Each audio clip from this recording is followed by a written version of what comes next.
Selamat pagi Bapak Ibu, saudara-saudari dan adik-adik yang dikasihi Tuhan Yesus. Selamat berjumpa lagi di hari Minggu 19 Februari tahun 2023, di mana kita akan beribadah dan melakukan perjamuan kudus bersama-sama dengan keluarga Warlord Ministry. Untuk itu, sebelum kita memulai ibadah, mari kita satu dalam doa pembukaan. Kita berdoa. Ya Bapa di dalam sorga, kami bersyukur di pagi hari ini karena kemurahan Tuhanlah kami dapat beribadah dan juga akan melakukan perjamuan kudus sebentar Tuhan. Dalam rangka kami memuji menyembah-Mu dan mendengarkan sabda firman-Mu yang menjadi kekuatan pedoman bagi jalan hidup kami. Pimpinlah dari awal, pertengahan sampai selesai ibadah dan perjamuan kudus keluarga Warlord Ministry ini, ya Allah Roh Kudus, dan hadirlah baik di Sentul City maupun di rumah Bapak Ibu, saudara-saudari, adik-adik di tempat tinggal masing-masing. Ya Tuhan Yesus, karena Engkaulah Allah yang maha hadir. Terima kasih Tuhan, di dalam nama Tuhan Yesus Kristus, Juru Selamat kami, yang mengajar kami berdoa bersama-sama. Bapa kami yang di sorga, dikuduskanlah nama-Mu, datanglah kerajaan-Mu, jadilah kehendak-Mu di bumi seperti di sorga. Berikanlah kami pada hari ini makanan kami yang secukupnya, dan ampunilah kami akan segala kesalahan kami, seperti kami juga mengampuni orang-orang yang bersalah kepada kami. Dan janganlah membawa kami ke dalam pencobaan, tetapi lepaskanlah kami dari segala yang jahat, karena Engkaulah yang mempunyai kerajaan dan kuasa dan kemuliaan sampai selama-lamanya. Amin.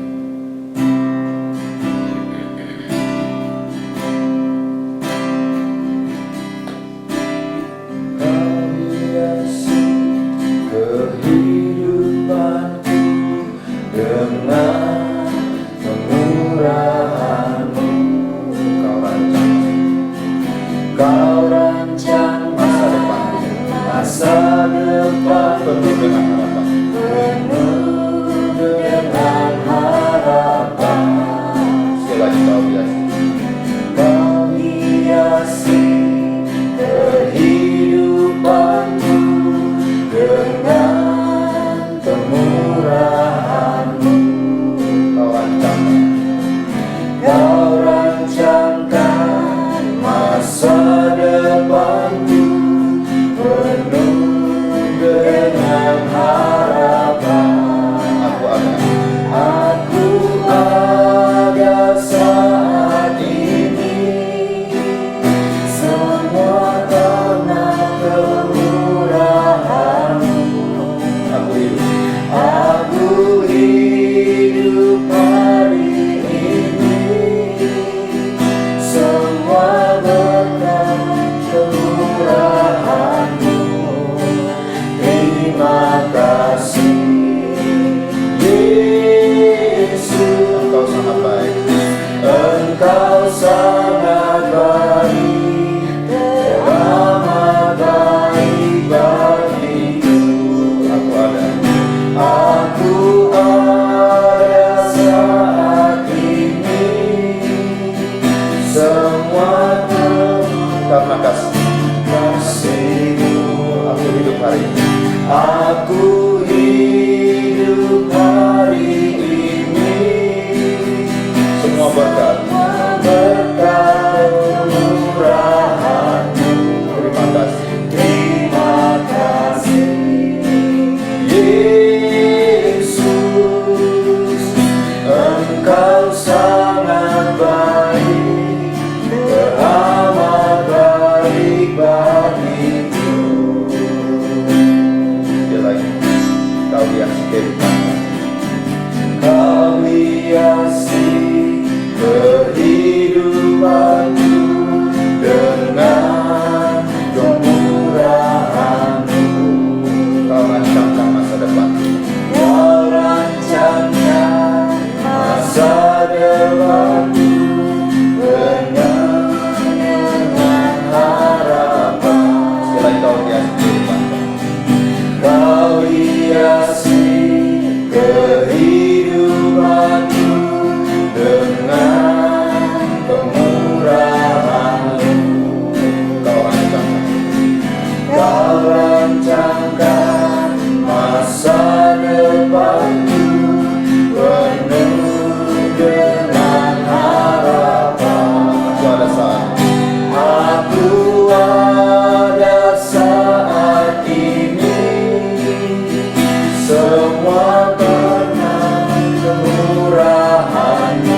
semua berkat kemurahan-Mu.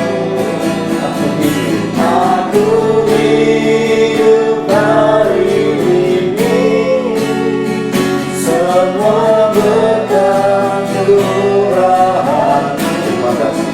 Terima kasih, Yesus,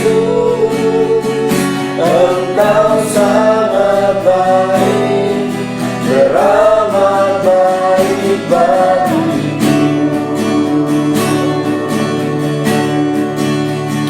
Engkau sangat baik, teramat baik bagiku. Engkau sangat baik. Engkau sangat baik, teramat baik bagiku.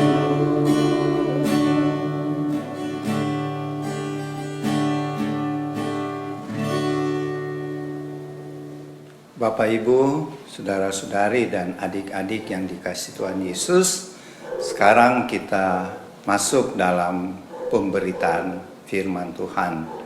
Untuk itu, mari kita siapkan hati kita, diri kita untuk menerima firman-Nya.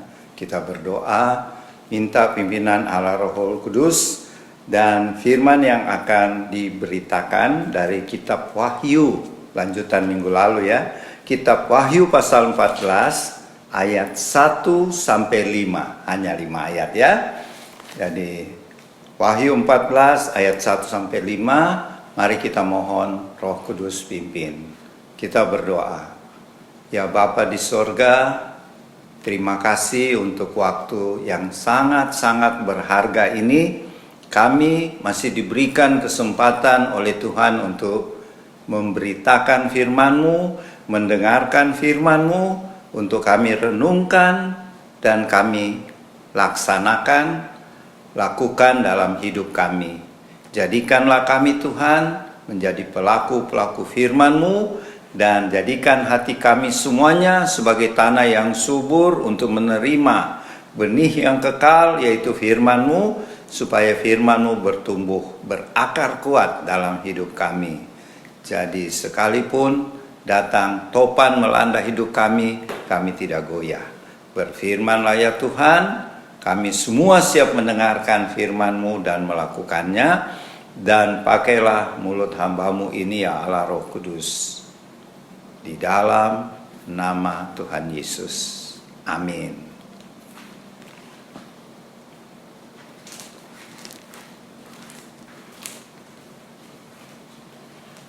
Wahyu pasal 14 ayat 1 sampai 5. Anak domba dan pengikutnya yang ditebusnya. Dan aku melihat sesungguhnya anak domba berdiri di Bukit Sion, dan bersama-sama dengan dia 144.000 orang, dan di dahi mereka tertulis namanya dan nama bapanya. Dan aku mendengar suatu suara dari langit bagaikan desau air bah dan bagaikan deru guruh yang dahsyat. Dan suara yang kudengar itu seperti bunyi pemain-pemain kecapi yang memetik kecapinya. Mereka menyanyikan suatu nyanyian baru di hadapan tahta dan di depan keempat makhluk dan tua-tua itu, dan tidak seorang pun yang dapat mempelajari nyanyian itu selain daripada 144.000 orang yang telah ditebus dari bumi itu. Mereka adalah orang-orang yang tidak mencemarkan dirinya dengan perempuan-perempuan, karena mereka murni sama seperti perawan. Mereka adalah orang-orang yang mengikuti anak domba itu kemana saja ia pergi. Mereka ditebus dari antara manusia sebagai korban-korban sulung bagi Allah dan bagi anak domba itu. Dan di dalam mulut mereka tidak terdapat dusta, mereka tidak bercela. Amin.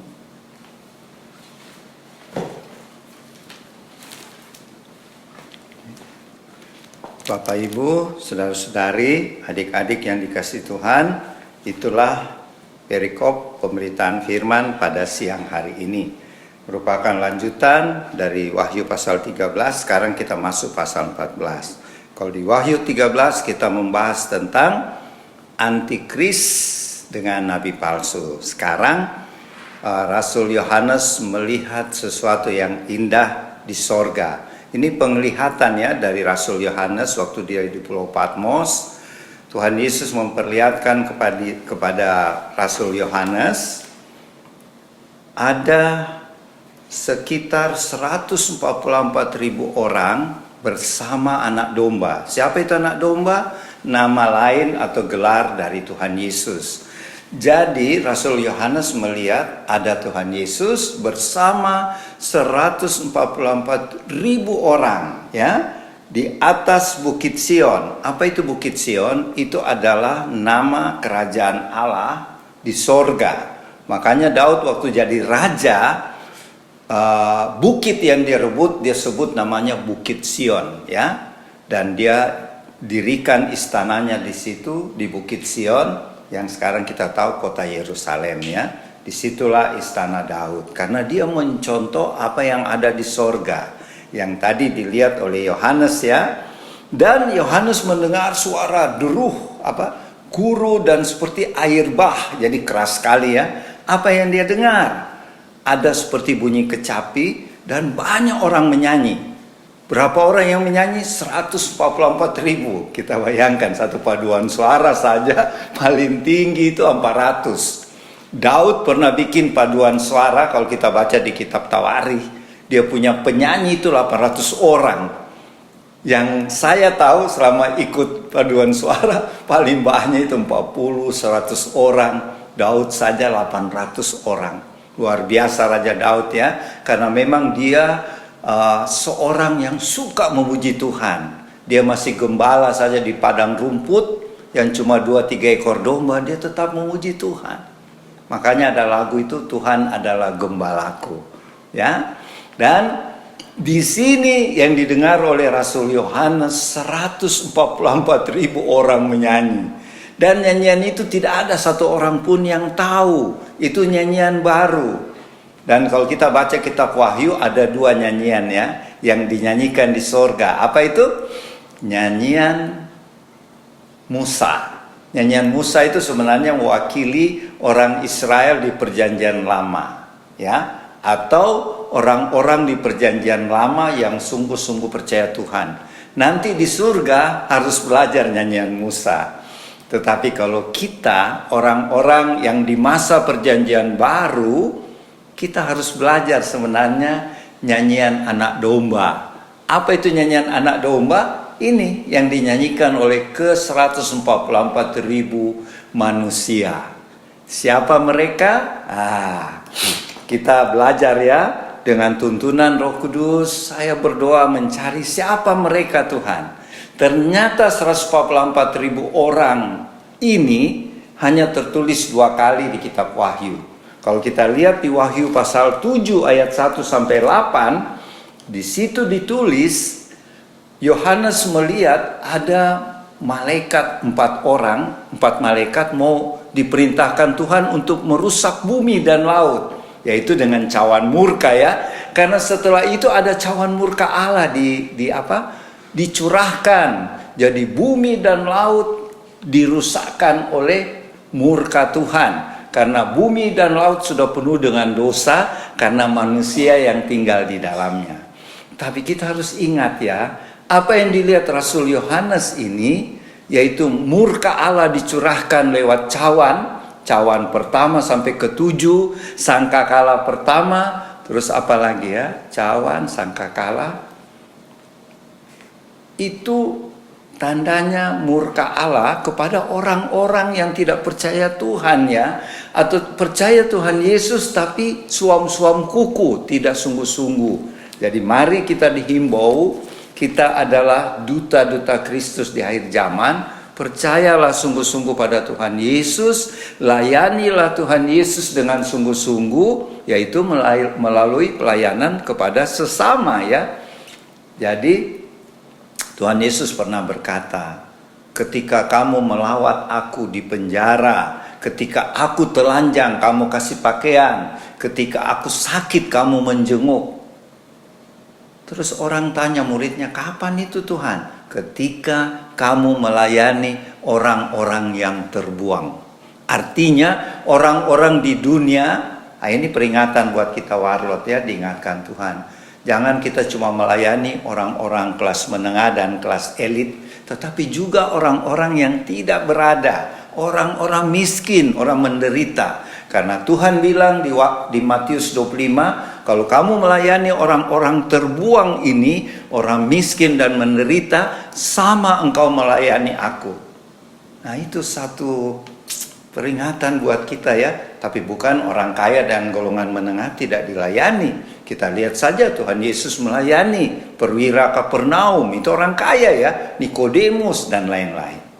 Jadi Bapak Ibu Saudara-saudari, kita kembali ke firman. Siapa ini 144.000 orang ini? Tapi yang jelas cuma dimuat 2 kali di Alkitab, yaitu di Wahyu pasal 7 ayat 1 sampai 8. Di situ kita lihat ketika seorang malaikat berseru kepada keempat malaikat yang ditugaskan Tuhan untuk merusak bumi dan laut, jangan dulu, sebelum kami memeteraikan orang-orang yang dipilih Allah. Siapa itu?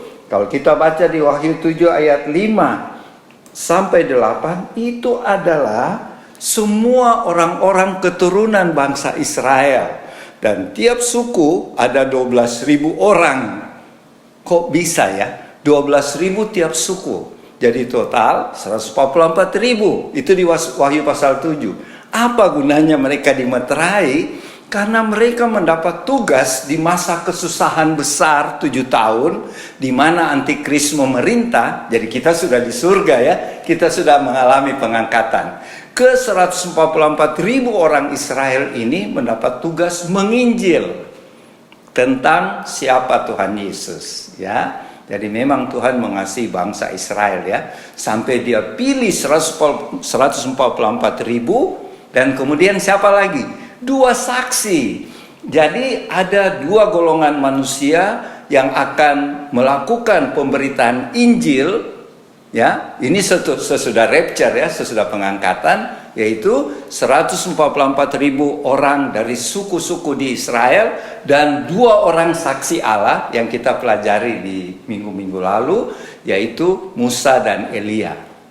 Jadi kalau di total 144.000 2 orang. Jadi berapa itu ya? 144.002 lah. Dan kalau kita baca nanti minggu depan di Wahyu pasal 14, bukan saja cuma manusia Tuhan pakai.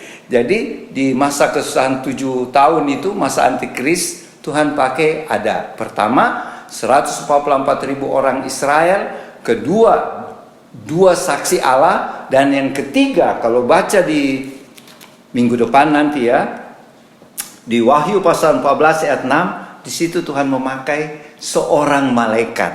Nah, jadi Tuhan juga mengutus malaikat nanti di akhir di masa 7 tahun ya, sesudah pengangkatan. Ada malaikat, kalau kita baca nanti minggu depan kita bahas ya, seorang malaikat di Tuhan memberitakan Injil. Nah, sekarang kita fokus dulu siapa 144.000 orang itu. Nah, pertama tentu ciri-cirinya siapa ya? Ke 12 suku Israel.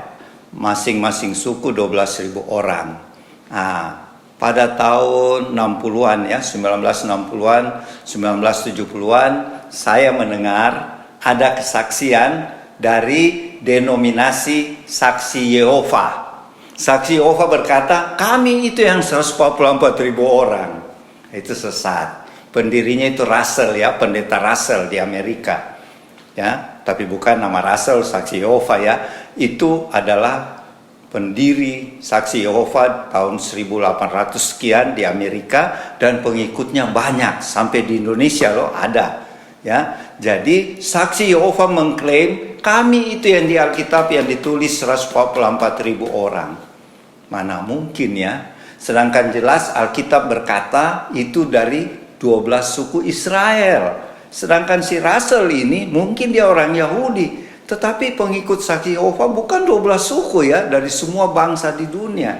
Jadi bukan mereka 144.000. Jadi pertama 144.000 bukan orang-orang Saksi Yehova. Karena Saksi Yehova bilang kami itu yang masuk surga nanti 144.000. Itu tidak benar ya. Kedua, ada ciri-cirinya di Wahyu pasal 7 tadi, yaitu dari suku-suku Israel 12.000 tiap suku. Yang kedua, mereka tidak pernah mencemarkan dirinya. Istilah dalam Alkitab, mereka itu perawan atau perjaka karena tidak mencemarkan dirinya. Mana orang saksi Yehova tidak cemar ya? Pasti sudah cemar lah, sudah berdosa juga. Dan ciri khas yang ketiga, mereka mengikuti anak domba kemana saja ia pergi. Anak domba itu Tuhan Yesus ya. Bagaimana dia mau ikuti saksi Yehova? Waktu Tuhan Yesus lahir dia tidak ikut. Waktu Tuhan Yesus mati di kayu salib tidak ikut. Sedangkan ciri khas 144.000 yang dilihat Yohanes ada di sorga. Pertama dari suku Israel. Kedua, mereka tidak cemar. Mereka mengikuti anak domba kemana saja. Maksudnya kemana Tuhan Yesus pergi mereka ikut. Dan mereka sudah ditebus sebagai korban anak sulung. Ya. Dan kita tahu kalau kita baca di kitab Korintus bahwa korban sulung yang pertama yaitu Tuhan Yesus. Kalau korban sulung di sini bentuknya jamak, plural, karena 144.000 orang ya. Jadi mereka punya ciri-ciri 144.000, saya ulangi lagi, dari 12 suku bangsa Israel. Kedua, mereka tidak cemar, mereka seperti perjaka dan perawan. Dan yang ketiga, mereka adalah korban sulung ya, bagi Allah dan bagi Tuhan Yesus, bagi anak domba. Itu di ayat 4 ya. Dan di ayat 5 dikatakan, dari mulut ke 144.000 ini tidak terdapat dusta. Mereka tidak bercela. Jadi ciri-cirinya 144.000 ini luar biasa. Sekarang pertanyaan. Ini kan penglihatan Rasul Yohanes ketika setelah terjadi rapture ya. Pengangkatan dan masa kesusahan 7 tahun. Tuhan memakai 144.000 ini setelah dimeteraikan mereka. Karena ditulis di ayat 1 ada tertulis nama Tuhan Yesus, nama Bapa di mereka. Dan biasa meterai itu di dahi ya. Ada nama Tuhan Yesus, nama Allah Bapa di kesal 144.000 orang itu. Jadi sekarang mereka di mana? Karena katanya ciri khas yang kedua, mereka tidak cemar. Mereka mengikuti anak domba kemana saja. Mengikuti Tuhan Yesus. Siapa mereka? Nah, ini yang Roh Kudus terangkan. Kita kembali dulu ke nubuatan dari Yeremia pasal 31 ayat 15, 16, 17. Boleh baca nanti. Tetapi isinya demikian, bahwa pada waktu itu Nabi Yeremia bernubuat bahwa dari Rama itu adalah tempat Bethlehem ya. Yang lalu pernah waktu Natal saya terangkan, Rama itu adalah tempat kelahiran Tuhan Yesus, areanya di Migdal itu, Menara Domba itu daerah Rama ya. Disitulah dikatakan oleh di Yeremia 31 ayat 15, 16, 17, terdengar tangisan di Rama. Dan Tuhan berpesan kepada bangsa Israel, janganlah kamu terlalu bersedih. Mereka menangis karena banyak jiwa-jiwa yang mati di Rama, di Bethlehem dan sekitarnya. Ya, banyak jiwa-jiwa yang mati. Anak Rahel. Karena ini Nabi Yeremia bermuat bahwa Rahel menangisi anak-anaknya yang mati. Ya, di Rama dia menangis. Tetapi kemudian di ayat 16 17 dari Yeremia 31 berkata, janganlah kamu tangisi karena mereka akan dipindahkan. Maksudnya dari Rama itu ke satu tempat di perbatasan. Perbatasan itu nanti saya terangkan ya. Dan mereka akan hidup kembali. Luar biasa ya. Jadi di sini tersirat siapa itu 144.000. Dan cirinya mereka mengikuti anak domba. Nah, anak domba itu Tuhan Yesus kan. Waktu Tuhan Yesus lahir di Bethlehem, datang orang Majus pergi berkunjung dan bertanya pada Raja Herodes. Dan Raja Herodes tanya sama ahli Taurat, ternyata raja yang baru lahir yaitu Tuhan Yesus di kota Bethlehem, sesuai dengan nubuatan Nabi Mika. Mika pasal 5 ayat 1. Hai Bethlehem, engkau yang terkecil, tetapi daripadamu akan timbul atau lahir seorang pemimpin. Nah, Raja Herodes tahu itu dari ahli Taurat. Dia suruh orang Majus, pergilah. Kalau kamu sudah ketemu raja baru lahir itu, kasih tahu saya ya. Nanti saya datang juga menyembah. Padahal Raja Herodes omong kosong ya. Dia punya niat, kalau orang Majus kembali, tanya di mana lahir, dia akan pergi bunuh. Ya bunuh siapa lah? Bayi yang baru lahir itu Tuhan Yesus. Tapi Tuhan Yesus dilindungi. Tetapi akibatnya, setelah menunggu lama sekali, orang Majus ternyata tidak kembali ke istana Herodes. Kita tahu ceritanya, tetapi melalui mimpi, orang Majus tidak boleh kembali ke istana Herodes. Mereka harus cari jalan lain. Tidak boleh lewati atau singgah di istana. Akhirnya Herodes tunggu-tunggu, kok tidak balik-balik ini orang Majus ini. Dia perintahkan prajuritnya bunuh semua anak-anak di Israel. Ya, kalau kita baca di Matius, di Bethlehem dan sekitarnya, yaitu di sepanjang pantai Danau Galilea. Itu di sepanjang pantai Danau Galilea itu terdiri dari 12 suku, ya. 12 suku yang ada tertulis di kitab Wahyu pasal 7 tadi.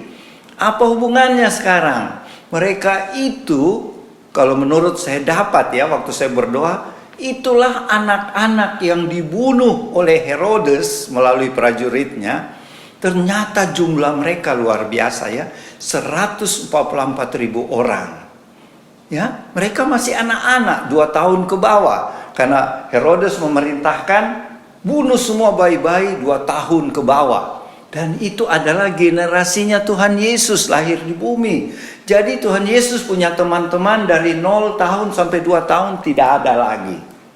Tidak ada, karena dibunuh oleh Raja Herodes. Dan tentu mereka dikubur ya, 12 mayat ini, 144.000 jenazah anak-anak. Makanya terjadilah tangisan di Rama, Bethlehem dan sekitarnya.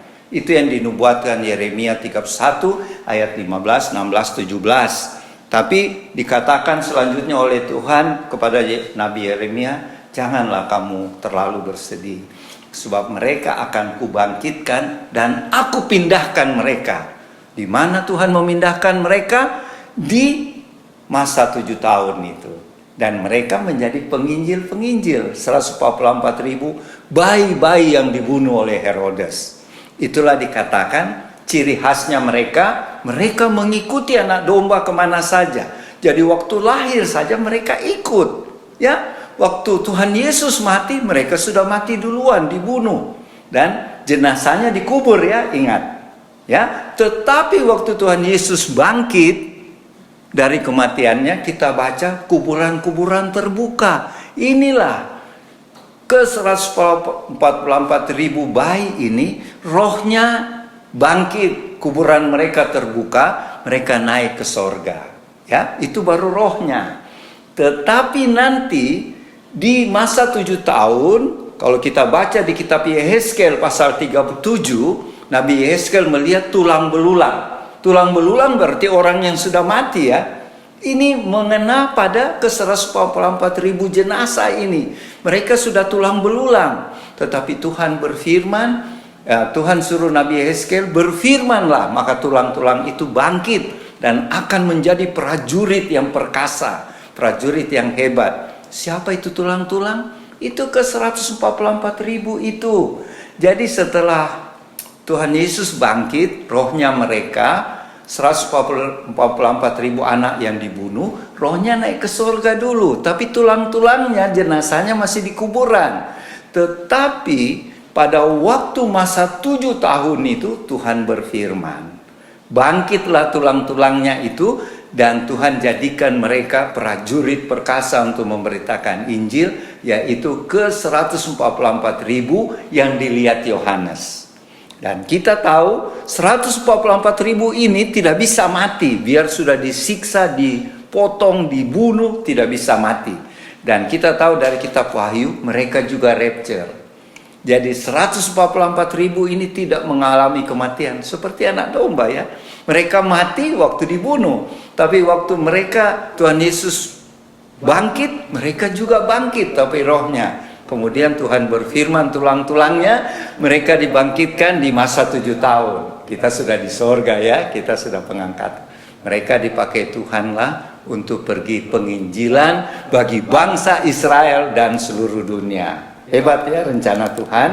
Jadi kita sudah tahu sekarang siapa itu 144.000 orang yang ditulis di Wahyu 7 dan pasal 14 yang kita bahas saat ini. Mereka adalah bayi-bayi yang dibunuh oleh Herodes, ya. Tapi mereka dibangkitkan kembali dan mereka dipakai Tuhan di masa kesusahan 7 tahun itu. Dan seperti ciri-ciri yang dikatakan di Wahyu 14 ayat 5, di dalam mulut mereka tidak ada dusta. Bagaimana anak-anak masih bayi sampai 2 tahun mau berdosa, enggak kan? Dan mereka tidak berdosa, memang. Jadi semua ciri-cirinya terdapat di ke-144.000 orang ini adalah yang dibunuh oleh Herodes. Jadi benarlah, mati di dalam Tuhan tidak sia-sia. Ke-144.000 bayi yang dibunuh di 12 suku Israel, memang ditulis di Alkitab di Matius 2, di Bethlehem dan sekitarnya. Tetapi kalau bahasa aslinya, Bethlehem dan sepanjang laut Galilea, Danau Galilea, itu adalah tempat 12 suku. Jadi ciri-ciri dari 144.000 yang dilihat oleh Rasul Yohanes di Pulau Patmos itu yang ada di surga. Yang pertama dari 12 suku Israel yang ternyata adalah anak-anak yang dibunuh waktu Herodes memerintahkannya, karena dia tidak bisa bunuh Tuhan Yesus. Itulah 144.000. Kemudian dikatakan di ayat 5 bahwa mereka hidup sebagai buah sulung. Kita tahu di Alkitab Tuhan Yesus buah sulung dan mereka juga buah sulung sebagai korban. Kenapa? Korban sulung, Tuhan Yesus saja baru lahir mereka sudah dibunuh. Nah itulah buah sulungnya. Dan yang ketiga, seperti Tuhan Yesus di Yesaya 53, waktu dia dikatakan sebagai anak domba, tidak ada dusta di mulutnya, dan dia tidak berdosa. Ke-144.000 bayi-bayi di bawah 2 tahun itu demikian juga. Mereka belum berdosa, masih anak-anak, dan mereka belum berdusta. Itulah kita tahu sekarang 144.000 orang dewasa yang dilihat oleh Rasul Yohanes di surga, yang sedang menyanyi memuji Tuhan karena mereka sudah di surga. Dan mereka tidak mengalami kematian lagi. Karena setelah mereka dimeterai di Wahyu pasal 7, mereka tidak bisa dibunuh. Dan kita tahu di Wahyu berikutnya, mereka diangkat hidup-hidup. Jadi rapture. Rapture juga ada setelah sebelum di masa 7 tahunnya. Dan juga 2 saksi ya setelah dibunuh, rapture juga. Dan marilah apa yang kita bisa belajar di sini, khususnya warlot, keluarga, dan Bapak Ibu Saudara-saudari, mari kita mencontohi ke-144.000 orang itu. Mereka hidup benar, hidup kudus. Mereka sungguh-sungguh mengikuti Tuhan Yesus, memberitakan Injil. Kita di masa akhir zaman menjelang rapture, kalau mereka di masa 7 tahun sesudah rapture. Semoga apa yang disampaikan saat ini bisa menjadi berkat ya, menjadi pedoman. Selanjutnya nanti Oma Palar yang melengkapi. Selamat siang Bapak Ibu, saudara-saudari di rumah, dan tim Warlot. Kita berjumpa lagi pada siang ini. Saya hanya menambahkan apa yang Opa katakan, ya, ringkas saja. Tadi kita sudah baca di Wahyu 14. Bagaimana Tuhan membuktikan dan mengatakan sesuatu yang indah bagi anak-anaknya. Saya coba ke belakang dulu, mulai dari Wahyu 12, 13, dan kita hari ini membaca dari Wahyu 14. 12 dan 13 itu kelihatannya satu penderitaan ya. Penderitaan yang kita harus alami. Saya tidak ulang, di situ ada bagaimana iblis dengan segala kelengkapannya mau merampas karya Tuhan, mau membatalkan karya Tuhan, tapi itu tidak bisa. Dan akhirnya Tuhan menang, tetapi iblis tidak putus asa. Iblis mengejar turunan dari perempuan itu. Ya. Itu di ayat yang ke-13. Ya, bagaimana dengan berusahanya tidak mendapatkan, Tuhan sekali lagi untuk menggagalkan, tapi Tuhan menang. Sekarang di ayat 13, iblis mengejar turunan dari perempuan itu. Di situ pun kelihatan penderitaan, ya. Wahyu 13 adalah antikris. Kita pun melihat bagaimana kalau ketidaktaatan kita ada di dunia itu. Jadi Tuhan memberikan begitu banyak gambaran yang akan terjadi, dan kita apakah sebagai anak-anak Tuhan mau ada di masa itu. Karena masa-masa itulah masa akhir zaman. Akhir zaman yang sangat dekat sudah nampak di situ. Dan dengan pemberitaan wahyu pada akhir-akhir ini, tim kami Tuhan suruh untuk menjelaskan. Sekali lagi, 12-13 kita sudah tiba, dan 14 hari ini kita sudah lihat itu penderitaan. Dan Wahyu 14 Tuhan menghibur kita bahwa kita tidak usah ragu. Kalau kita bertahan, kita akan menerima apa yang tadi Opa sudah katakan. Ya, penjelasan demi penjelasan. Ada makna di situ 144, 666, ya. Bagaimana kita sudah kupas minggu lalu dan hari ini 144. Tadi Opa sudah katakan itu buah sulung. Itu buah sulung dari apa yang Tuhan buat untuk anak-anaknya yang tetap mengikut apa yang Tuhan mau, taat apa yang Tuhan katakan. Itulah hasil Tuhan menghibur kita dengan apa yang kita akan tepati, jalankan apa yang Tuhan mau dalam hidup kita. Jadi dalam hal ini sebagai anak-anak Tuhan, saya tidak ulangi apa yang Opa katakan, saya hanya melanjutkan. Mari kita tetap setia. Apa yang Tuhan kupas di dalam wahyu itu sudah nyata dan benar. Memang ada banyak hal di situ, lambang, angka, ya. Banyak hal-hal yang Tuhan seperti kita tidak mengerti, tapi kita pasti, saya ulang lagi, kita pasti mengerti kalau kita di dalam Tuhan. Yang pertama, dan yang kedua, kita tidak bisa mengerti, kalau saya ulang-ulang di sini, kita tidak bisa mengerti ini kalau kita tidak mengerti Alkitab. Ya. Kalau kita memang harus belajar, saya ulang kembali, kalau kita tidak bisa mengerti, kalau kita tidak belajar firman dari awal. Ya. Soal apakah kita mau belajar, ya, mau sekolah, meneliti, itu pribadi masing-masing di hadapan Tuhan. Tetapi kita harus tahu apa maksud kita ada di dunia ini, terlebih Tuhan yang membentuk kita, yang mengirim kita ke dunia ini untuk membuktikan bahwa kehidupan kita tidak sia-sia. Membuktikan kepada iblis bahwa hidup kita tetap menang karena ada Tuhan yang memakai kita untuk membuktikan karyanya bahwa Dia tetap ya di atas ya. Hidup kita tidak akan sia-sia. Kita membuktikan bahwa kita menang karena ada karya Tuhan, yaitu darah Tuhan Yesus. Ya. Mari teman-teman, saya tidak panjang, itu sudah sangat jelas. Tapi mari kita ada di dalam apa yang kita berita pada hari ini.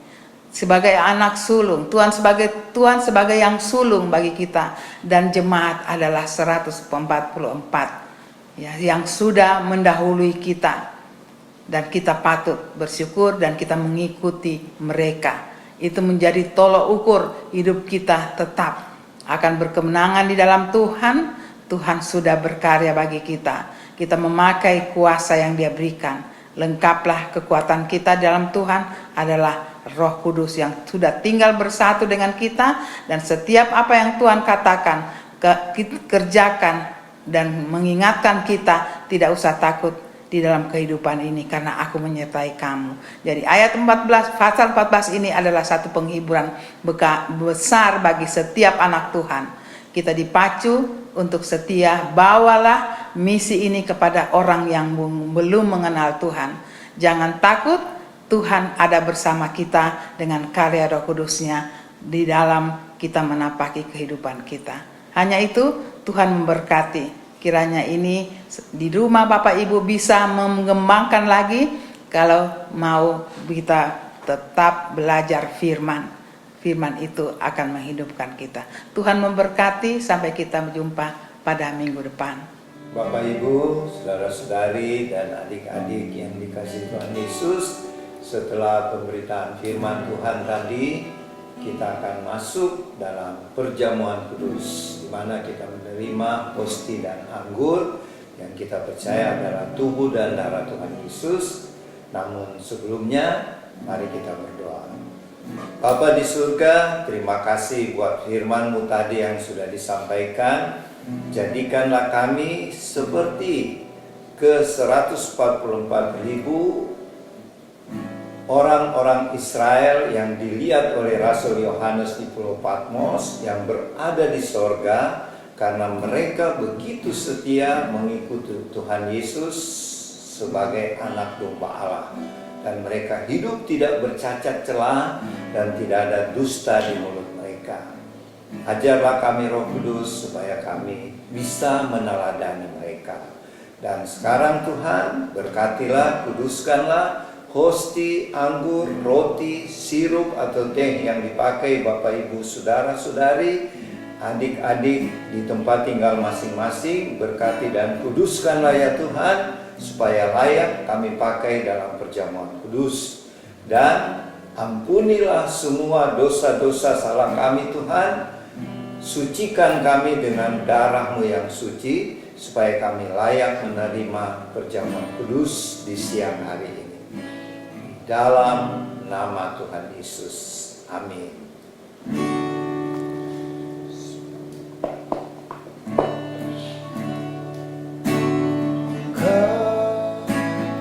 Sembah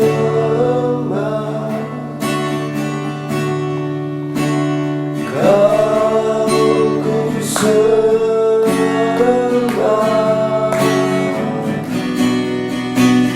Kau, ku sembah, oh Tuhan.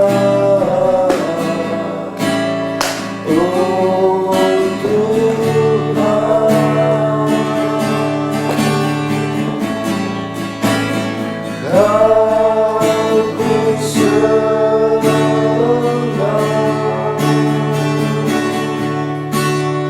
Kau, ku sembah,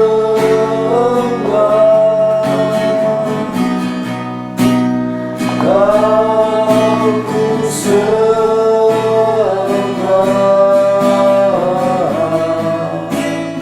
oh Tuhan.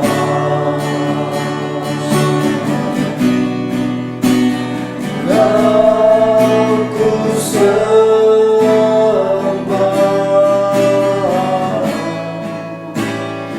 oh Tuhan.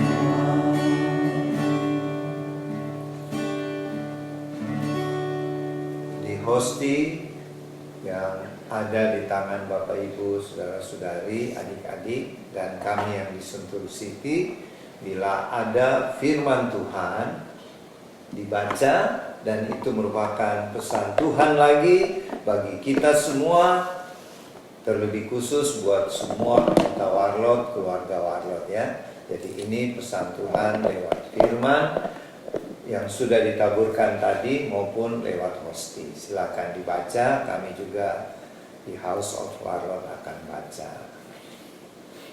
Amsal 2 ayat 6. Tuhanlah yang memberikan hikmat, dari mulutnya datang pengetahuan dan kepandaian. Amsal 15 ayat 13. Hati yang gembira membuat muka berseri-seri, tetapi kepedihan hati mematahkan semangat. Pulihkanlah keadaan kami ya Tuhan. Mazmur 126.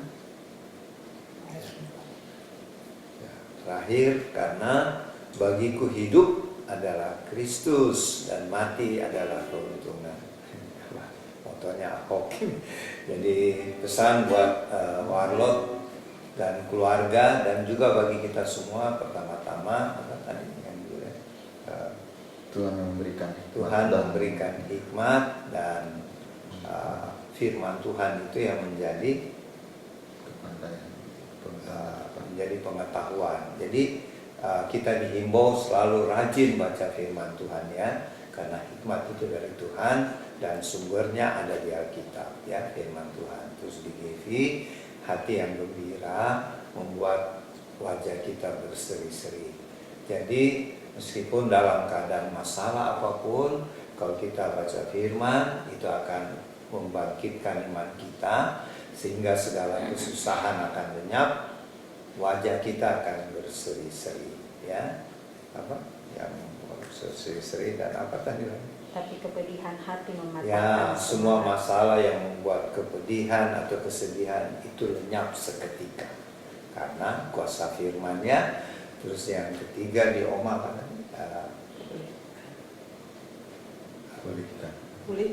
pulihkanlah. Jadi Bapak Ibu saudara-saudari, kalau kita ada di dalam problem, masalah atau sakit, datanglah kepada Tuhan, karena Tuhan berjanji, marilah kamu yang letih lesu, berbeban berat, yang sakit pun Tuhan akan mengangkat beban kita dan menyembuhkan, memulihkan kita. Dan yang terakhir, karena hidup kita ini sebenarnya dari Kristus untuk Tuhan Yesus, dan mati pun itu untung asal kita ada di dalam Tuhan. Kalau di luar Tuhan, mati kita rugi. Kenapa? Karena ke neraka. Jadi itu pesan buat Warlot ya, dan keluarga Warlot. Mari makin semangat dan rajin baca firman, dan semua masalah ada jalan keluarnya. Yang sakit pasti disembuhkan, dan dalam keadaan apapun kita pasti dipulihkan. Karena hidup kita dari Tuhan Yesus, buat Tuhan Yesus, ya, itu intinya. Ya, mari kita mengangkat hosti yang kita percaya adalah tubuh Tuhan Yesus, dan dengarkanlah firman dari 1 Korintus pasal 11 yang saya mulai baca dari ayat 23 sampai dengan 25. Bunyinya demikian. Tuhan Yesus, pada malam waktu Tuhan Yesus diserahkan, Tuhan mengambil roti, dan sesudah itu Tuhan Yesus mengucap syukur atasnya. Tuhan Yesus memecah-mecahkannya dan berkata, inilah tubuhku yang diserahkan bagi kamu. Berbuatlah ini menjadi peringatan akan aku. Kita ucapkan sama-sama, terima kasih Tuhan Yesus. Kami akan selalu ingat pengorbananmu sebagai anak domba Allah yang sudah menebus kami, sehingga kami mendapat anugerah hidup yang kekal dan keselamatan. Terima kasih Tuhan, kami terima di dalam nama Tuhan Yesus. Silakan makan dalam nama Tuhan Yesus.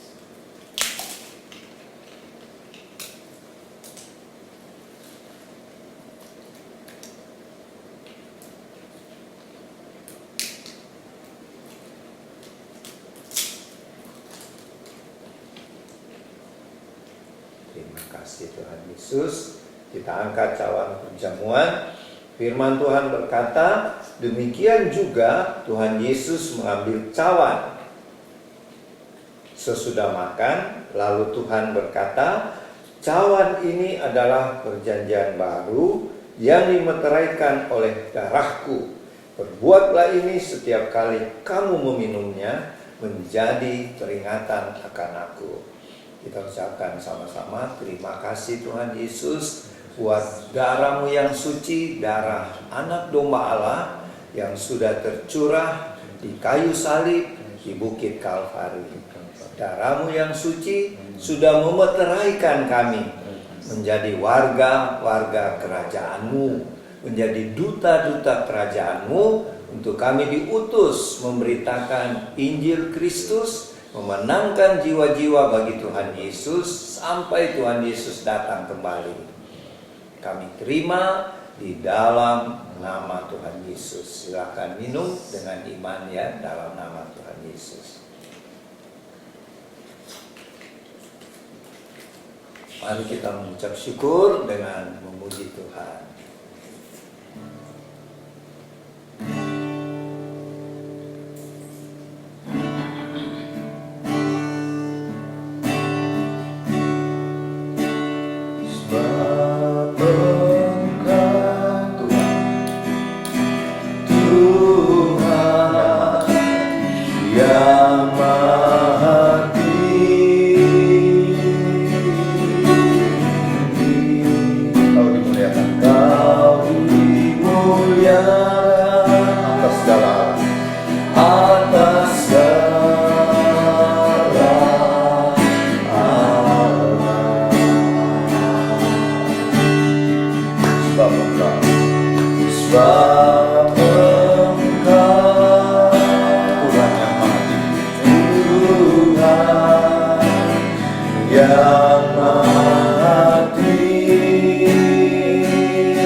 anak domba, Raja atas segala raja, yang layak kami sembah, kami puji, kami muliakan dan tinggikan di siang hari ini, hari Minggu 19 Februari tahun 2023. Karena kemurahan-Mu lah kami ada sampai saat ini dengan segala kelimpahan, kebajikan dari Tuhan.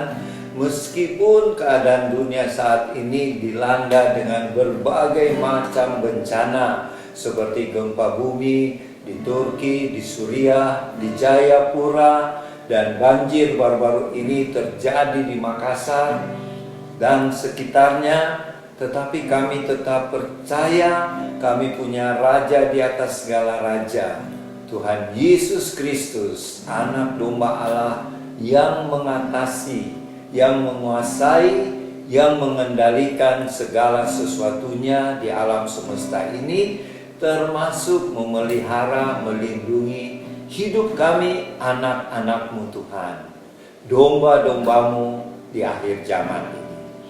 Terima kasih Tuhan untuk kemurahan-Mu. Pakailah kami, Warlot, semua anggota Warlot dengan keluarga, dan Bapak Ibu, saudara-saudari, adik-adik yang mengikuti ibadah perjamuan kudus pada hari ini, untuk tetap setia, tetap semangat untuk bersaksi tentang kemurahan Tuhan, kasih Tuhan, berita Injil, keselamatan di dalam Tuhan Yesus, berita salib, dan kami melayani Tuhan lewat talenta-talenta yang Tuhan berikan kepada kami masing-masing. Khususnya Warlot yang diberikan talenta khusus di bidang supernatural. Pakai kami dengan lebih luar biasa Tuhan, sehingga kami bisa menjadi garam dan terang bagi sekitar kami, bagi dunia yang sedang dilanda segala macam kesusahan. Tuhan, kami berdoa dan memberkati pemerintah bangsa kami, Bapak Presiden Joko Widodo sekeluarga, Bapak Wakil Presiden Bapak Maruf Amin sekeluarga, dan semua pejabat-pejabat negara, baik militer, kepolisian, sipil, dan semua anggota DPR, pemerintah bangsa kami, curahkanlah mereka roh takut akan Tuhan, supaya mereka menjalankan pemerintahan bangsa kami dengan adil dan bersih. Tuhan, pakailah kami Warlot untuk menopang pemerintah kami dan sekaligus menjadi pembawa berita keselamatan bagi siapa saja menjelang kedatangan Tuhan Yesus yang kedua kali. Terima kasih Tuhan, terima kasih. Kami berdoa sekarang dan mengucap syukur bersama Bapak Ibu, saudara-saudari, adik-adik yang berbahagia pada hari ini. Mungkin karena hari ulang tahun, karena bisnisnya mendapat omset yang banyak atau semakin meningkat, dan juga di dalam studi yang berhasil melewati ulangan-ulangan harian dengan tuntunan pertolongan Roh Kudus. Kami bersyukur Tuhan.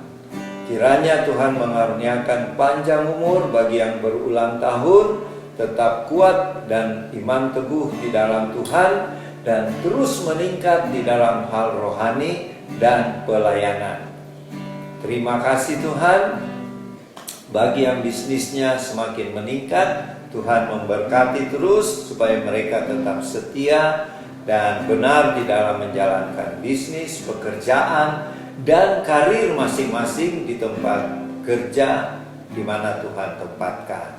Berkati juga Bapak Ibu, saudara-saudari, adik-adik yang sedang mengikuti studi, pendidikan, atau mungkin training di perusahaan. Tuhan memberikan kemampuan, kepandaian untuk bisa lulus dalam pendidikan di tingkat sekolah, di strata apapun, dan juga di dalam training atau pendidikan di perusahaan, di kantor, di mana Bapak Ibu, saudara-saudari mengikutinya.